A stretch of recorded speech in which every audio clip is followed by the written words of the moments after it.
Hombre en Illinois graba un tornado que pasa solo metros de su auto. Imaginen estar conduciendo como si nada y de pronto encontrarse frente a frente con la madre naturaleza.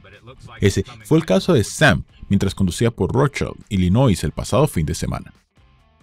Las cosas empiezan a salirse de control cuando Sam se da cuenta de que el tornado se dirige hacia él y que lo dejó sin opción de escapar, pero milagrosamente logró estacionar debajo de un puente cercano y grabar estas increíbles imágenes.